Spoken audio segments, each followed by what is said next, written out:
Le blocus devait être fatal. Mais un corridor secret a tout changé.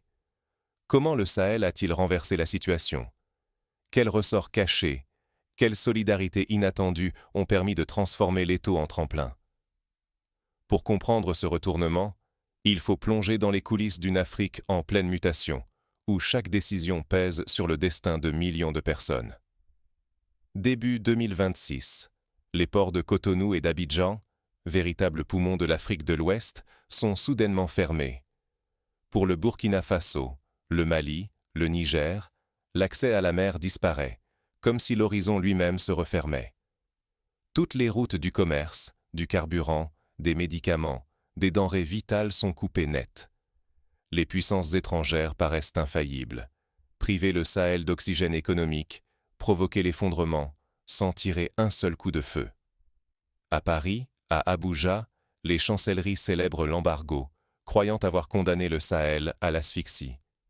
Les éditorialistes parlent déjà de mise au pas, d'une leçon de géopolitique implacable.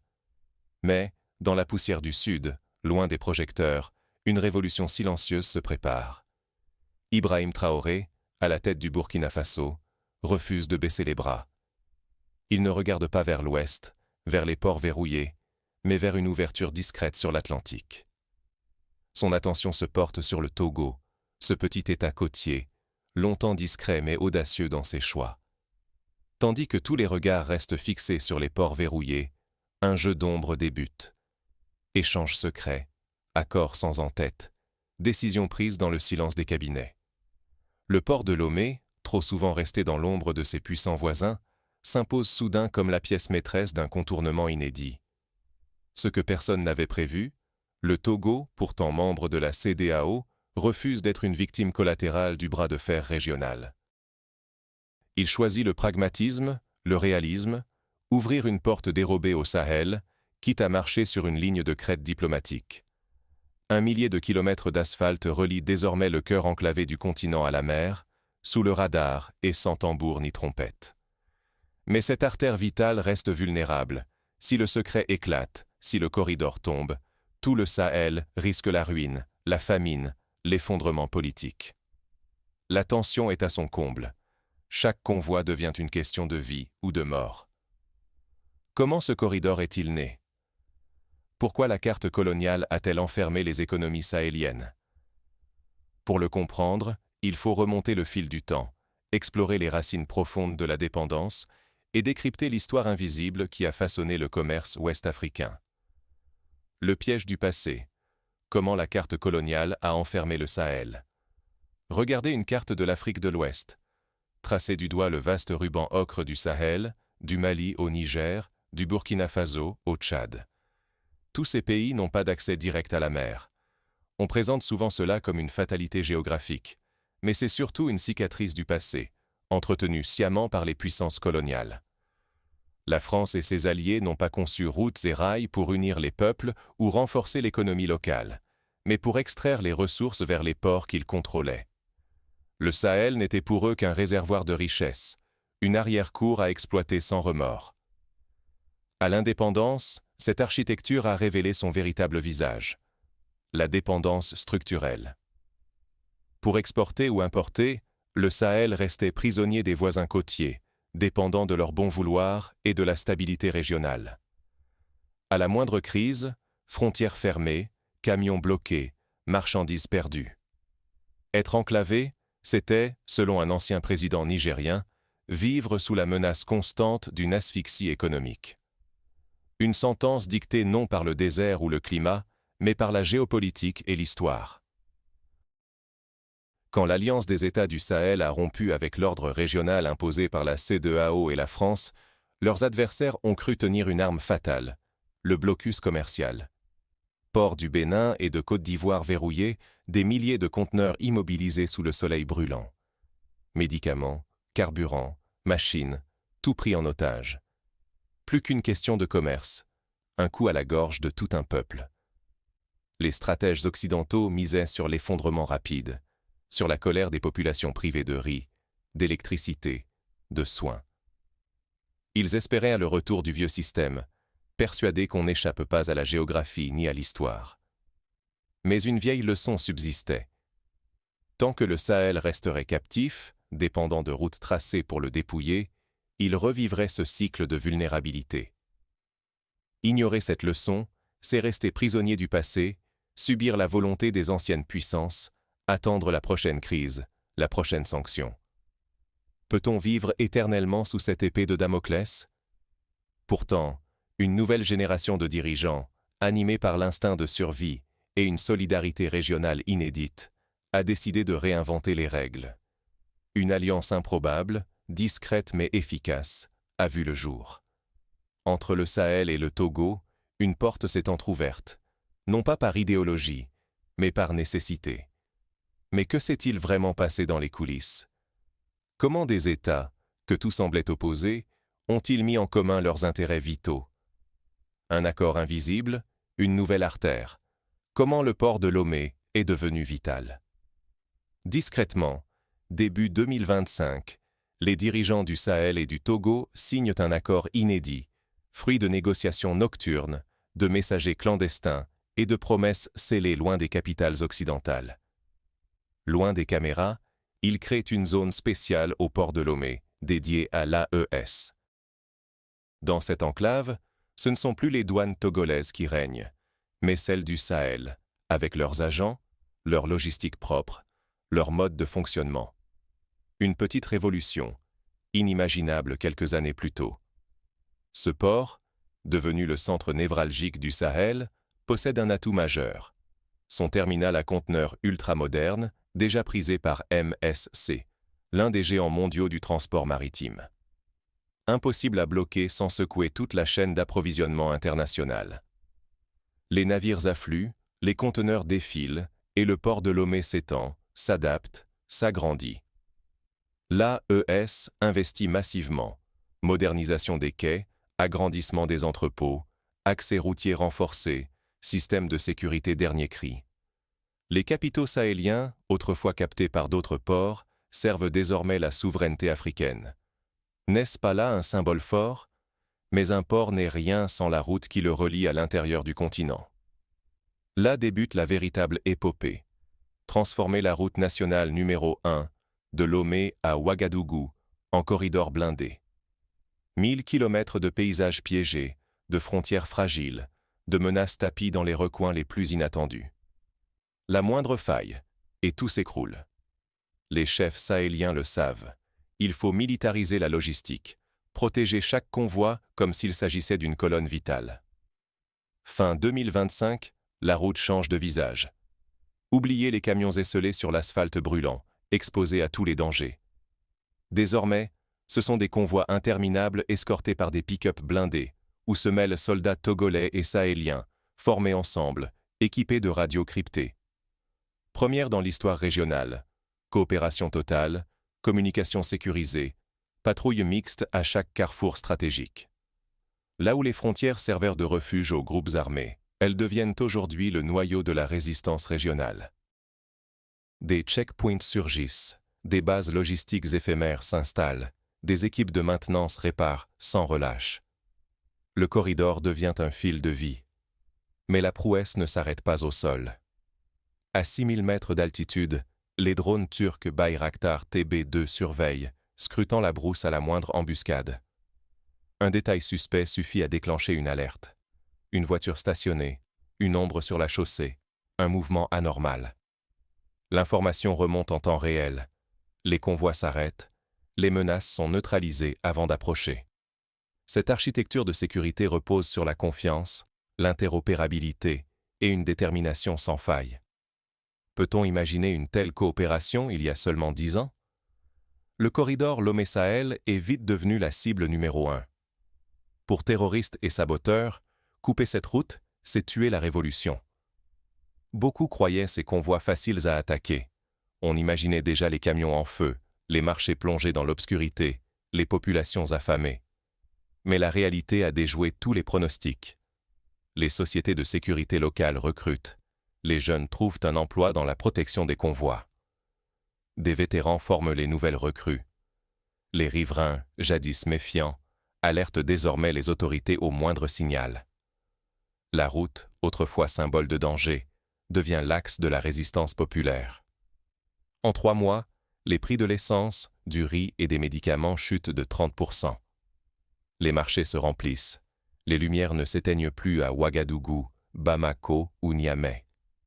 Le corridor blindé devient symbole d'espoir et de résilience, et surtout une victoire psychologique pour les populations.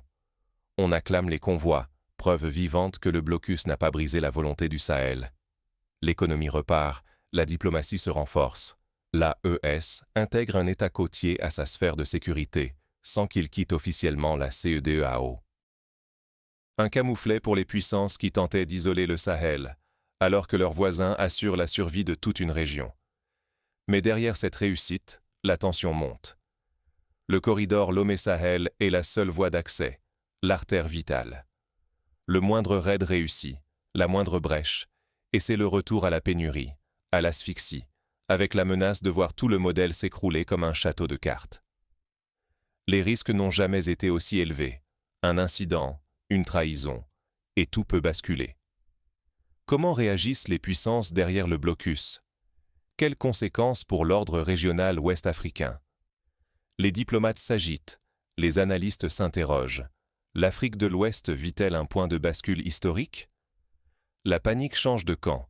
Le blocus se retourne contre ses propres architectes. Là où Paris, Abuja et Abidjan pensaient asphyxier le Sahel, c'est leur propre influence, et même leur économie, qui vacille. La surprise n'est pas venue d'un coup d'éclat, mais d'une stratégie méthodique et africaine. Togo, demeurant membre d'ECOWAS, devient le maillon fort de la chaîne. Le port de Lomé, jadis discret, s'impose en plaque tournante régionale, un poumon pour le Sahel, mais aussi une épine pour les puissances côtières. L'ampleur de la fracture au sein du bloc côtier est frappante. D'un côté, Abidjan et Cotonou, sous pression de Paris, tiennent la ligne dure, refusant tout compromis. De l'autre, Togo ouvre sa porte, servi par une diplomatie agile, un réalisme politique respecté et la confiance de ses partenaires sahéliens. Officiellement, Lomé ne rompt aucun traité, ne viole aucune règle. Il commerce. Personne ne peut l'en empêcher sans faire exploser l'ECOWAS. Résultat? Les architectes du blocus sont pris à leur propre piège. S'ils sanctionnent Togo, ils brisent l'union économique. S'ils laissent faire, leur pouvoir s'érode chaque jour un peu plus. Mais surtout, le blocus ne détruit pas l'économie du Sahel, il étrangle celle des bloqueurs. Les ports de Cotonou et d'Abidjan se vident, les cargos déviennent sur Lomé, les transitaires béninois et ivoiriens perdent leurs revenus. Les hommes d'affaires locaux s'agitent. Eux veulent leur part, ou la fin d'un blocus qui ne profite qu'à la concurrence togolaise. À Paris, la frustration monte. La politique des sanctions révèle la perte d'influence. Les réunions s'enchaînent, sans solution. Intervenir contre Lomé serait suicidaire. Tolérer la situation, c'est accepter la mutation. Face à cette impasse, l'exemple togolais fait des émules. Dans les couloirs diplomatiques, des États s'interrogent. Pourquoi ne pas s'inspirer de ce corridor qui assure la survie du Sahel? Le port de Lomé devient leçon de résilience collective, modèle de coopération africaine pragmatique. Pour la première fois depuis des décennies, la carte commerciale de l'Afrique de l'Ouest est redessinée non par l'extérieur, mais par la solidarité et l'intérêt commun. Conséquence. Le flux commercial bascule durablement. Les convois, autrefois passés par la Côte d'Ivoire ou le Bénin, ignorent ses frontières pour foncer vers Lomé. Le corridor togolais pulvérise tous les pronostics. Plus de marchandises qu'avant la crise, une logistique repensée et une population du Sahel qui retrouve confiance. Quand les camions-citernes franchissent la frontière, c'est la victoire de l'intelligence collective. L'électricité alimente les villes, les marchés restent fournis. L'impact psychologique est immense. Le Sahel ne subit plus son isolement, il en fait une force. Les récits de camionneurs, les témoignages de commerçants, tout converge. Le corridor a changé le quotidien, l'esprit, la fierté. Ce renversement expose aussi l'hypocrisie de l'ancien système. Les dirigeants qui prônent l'unité régionale, tout en punissant ceux qui cherchent à survivre, perdent leur crédibilité. Le mythe d'un ordre ouest-africain fondé sur la solidarité s'effondre. Le blocus montre que la solidarité n'existe que lorsque les intérêts convergent. Désormais, chaque État jauge sa survie au prisme du pragmatisme. La confiance avec l'ancien ordre est rompue. Les frontières économiques ne redeviendront pas comme avant. Les flux garderont la mémoire du corridor togolais. Peut-on effacer si vite une telle leçon? Pour les puissances derrière le blocus, le risque est évident. Maintenir le statu quo, c'est accélérer leur marginalisation. S'adapter, c'est accepter une Afrique de l'Ouest où les alliances se font selon les intérêts africains, non plus dictées de l'extérieur. S'ils persistent, ils pourraient voir émerger une fédération régionale indépendante que rien n'arrêtera, une Afrique maîtresse de ses routes et de ses choix. Quels enseignements concrets tirer de cette mutation géopolitique? Peut-on imaginer une Afrique de l'Ouest enfin souveraine, solidaire, inventive? Leçon d'Afrique. Transformer l'adversité en force collective. Ce que le port de Lomé nous enseigne, ce n'est pas seulement qu'on peut survivre à un embargo, c'est une leçon de souveraineté retrouvée et de solidarité repensée. Les puissances misaient sur l'isolement du Sahel. Ce sont la patience, l'investissement et l'intelligence collective qui ont désamorcé la bombe d'un effondrement régional. Au lieu d'une confrontation frontale, l'Alliance du Sahel et le Togo ont choisi le pragmatisme. Le port de Lomé, ce n'est plus juste un quai, c'est le symbole d'une indépendance conquise et d'une interdépendance assumée, où la prospérité de l'un dépend de la stabilité de l'autre. Le Togo n'a pas agi par pure générosité. En gardant le corridor ouvert, il a investi dans sa propre sécurité, stabilisé son nord et affirmé sa place dans le concert africain. C'est du génie géopolitique appliqué, une leçon magistrale de stratégie africaine, refusant les injonctions extérieures. Qui aurait parié qu'un petit pays, par le jeu subtil de la diplomatie et de l'audace, deviendrait le pivot d'un continent? Et regardez qui paie le prix du blocus. Ce sont ceux qui l'appliquent, pas ceux qui le subissent. Les ports concurrents voient les convois leur échapper, les commerçants perdent des millions, et des voix s'élèvent pour l'assouplissement des restrictions, sous peine de perdre un marché captif. Le Sahel, par patience et détermination, a inversé le rapport de force. La presse internationale s'interroge, les spécialistes saluent l'innovation. Ce qui paraissait impossible devient la nouvelle norme. Mais la transformation la plus profonde est invisible sur une carte classique. L'Afrique de l'Ouest a longtemps vécu sous la dictature des frontières verticales, héritées de la colonisation, des routes extrayant les ressources du cœur du continent jusqu'aux ports étrangers. Aujourd'hui, ce sont les lignes horizontales de la solidarité qui prennent le relais. D'un voisin à l'autre, l'économie régionale se réinvente. L'action concrète prime sur les slogans. Les échanges se diversifient, les alliances se multiplient, les populations sentent que l'avenir leur appartient davantage. Le corridor stratégique qui unit le Sahel au Togo, c'est le modèle d'un panafricanisme réel. Pas seulement une idée pour les discours, mais une réalité en acier, en asphalte, en camion et en main jointe. Il prouve que l'isolement n'est qu'un mythe, tant qu'on ose créer des alternatives, et que le courage collectif est plus fort que n'importe quelle sanction. Cette dynamique nous rappelle une évidence. La souveraineté ne se quémande pas, elle se construit, avec l'union, la détermination et la confiance dans l'avenir. Ignorer ce qui se joue ici, c'est risquer de rester à la merci de décisions prises ailleurs. Pour les peuples enclavés, pour toute nation doutant de tracer sa propre route, l'expérience du Sahel et du Togo est une inspiration concrète. Elle montre que les frontières imposées ne sont pas une fatalité, que la solidarité régionale peut devenir une arme, et que la prospérité collective est le meilleur rempart contre l'instabilité. Que signifie cette victoire du corridor stratégique pour l'avenir? Quels nouveaux horizons s'ouvrent pour le Sahel? Peut-on espérer que ce modèle inspire d'autres régions du continent? La mer n'est plus un mirage pour le Sahel. La carte a changé. Face au blocus, beaucoup pensaient tout perdu. On croyait la région condamnée, toujours à la merci des puissances étrangères, enfermée derrière des frontières héritées. Mais la réalité, les peuples du Sahel et du Togo ont réécrit les règles. Ce n'est plus une histoire de lignes tracées à la règle sur une carte européenne. Ce sont les lignes invisibles de la solidarité et du pragmatisme africain qui redéfinissent l'avenir. Cette alliance secrète avec le Togo a réussi bien plus qu'un contournement de l'embargo. C'est un pied de nez à ceux qui pensaient pouvoir isoler tout un peuple. Le port de Lomé est devenu un souffle vital. Chaque conteneur qui passe, chaque camion quittant Lomé pour le Sahel, prouve que la fermeture de vieilles routes fait naître de nouveaux horizons. Regardez l'Alliance. Des drones patrouillent la nouvelle voie, veillent sur les convois reliant Ouagadougou au littoral. Derrière cette infrastructure, il y a des décisions courageuses, des poignées de main décisives et la certitude que la souveraineté se construit. Le Sahel, loin d'être prisonnier, montre à l'Afrique et au monde que la résilience est un choix. Ce corridor n'est pas qu'une route, c'est un manifeste. Il dit haut et fort, nous ne sommes pas condamnés à attendre la clémence d'autrui. Nous pouvons, par notre intelligence collective, transformer chaque sanction en opportunité. Le sentiment d'humiliation s'est mué en fierté. Ce qui était symbole d'isolement devient aujourd'hui le cœur battant d'une Afrique qui ose croire en elle. Mais ce succès n'est pas acquis pour toujours.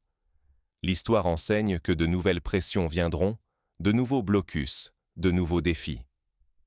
La vraie question, elle est pour vous. Serez-vous un simple spectateur ou choisirez-vous d'agir? Car chaque voix compte, chaque initiative renforce la dynamique de coopération qui ne demande qu'à grandir. Êtes-vous prêt à rejoindre cette aventure collective? Quand la solidarité l'emporte sur la peur, quand l'unité sert de boussole, l'Afrique avance plus vite que ses obstacles. Le corridor stratégique entre le Sahel et Lomé n'est pas juste un projet économique, c'est un symbole de renaissance. Cette enquête n'a pas pour but de célébrer des dirigeants, mais de montrer que souveraineté, sécurité collective et opportunités économiques naissent de la confiance en soi et en ses voisins, et que chaque pas vers l'autonomie est une victoire partagée. Que va-t-il se passer maintenant? Le port de Lomé, devenu le poumon du Sahel, prouve que même face aux sanctions, on peut bâtir un avenir ouvert.